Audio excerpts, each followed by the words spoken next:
Hello, അങ്ങനെ നമ്മുടെ ഹോസ്പിറ്റലിൻ്റെ തൊട്ടടുത്തുള്ള ദേവീക്ഷേത്രത്തിൽ ഇന്ന് മുതൽ ഉത്സവം തുടങ്ങുകയാണ് കേട്ടോ. അതുകൊണ്ട് തന്നെ 3 ദിവസം ഇനി അന്നദാനം ഉണ്ടാവും. അപ്പം നമ്മളെല്ലാവരും എപ്പോഴും പോവാറുണ്ട് കേട്ടോ. അങ്ങനെ ഇതാ കുറച്ച് നേരം ക്യൂ നിൽക്കേണ്ടി വന്നു. ഭക്ഷണം കിട്ടിയിട്ടോ. ചോറും സാമ്പാറും ഉപ്പേരിയും പപ്പടവും അച്ചാറും എല്ലാം ഉണ്ടായിരുന്നു.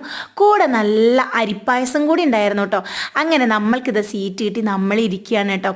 പതിവ് പോലെ തന്നെ വീഡിയോ എടുക്കുന്നുണ്ട് എന്ന് അറിഞ്ഞിട്ട് എല്ലാവരും ക്യാമറയിലേക്ക് തന്നെ നോക്കുന്നുണ്ട്. എന്നെയും കൂട്ടി എന്ന് പറഞ്ഞിട്ട് കേട്ടോ. അങ്ങനെ ചോറെല്ലാം ഉണ്ട് കഴിഞ്ഞ് നല്ല ടേസ്റ്റ് ഉണ്ടായിരുന്നു കേട്ടോ. പറയാൻ വിട്ടുപോയി, ചീരക്കറിയും കൂടി ഉണ്ടായിരുന്നു കേട്ടോ. പിന്നെ ഇതാ പായസം കൂടി കഴിച്ച് നല്ല രീതിയിൽ ചൂടുള്ളത് കൊണ്ട് തന്നെ ഉപ്പിലിട്ട പൈനാപ്പിളും കൂടി നമ്മൾ മേടിച്ചിട്ട് അതും കൂടി അങ്ങോട്ട് കഴിക്കുന്നുണ്ട് കേട്ടോ. ഉപ്പിലിട്ട പൈനാപ്പിൾ കഴിക്കുന്നതിൻ്റെ ടേസ്റ്റ് പിന്നെ നിങ്ങളോട് പറയണ്ടല്ലോ അല്ലേ, അടിപൊളിയായിരുന്നു. വിഷുവിൻ്റെ മുന്നേ തന്നെ നമ്മുടെ കണിക്കൊന്ന മൊത്തം പൂത്ത് കഴിയുമെന്നാണ് എനിക്ക് തോന്നുന്നത് കേട്ടോ. നല്ല രീതിയിൽ കണിക്കൊന്ന പൂത്തിട്ട് ആ ഒരു മുറ്റം മനോഹരമാക്കിയിട്ടുണ്ടായിരുന്നു കേട്ടോ. അമ്പലത്തിൻ്റെ ചുറ്റും ഇതുപോലെ തന്നെ തേയിലത്തോട്ടാണ് കേട്ടോ, തേയില എസ്റ്റേറ്റാണ്.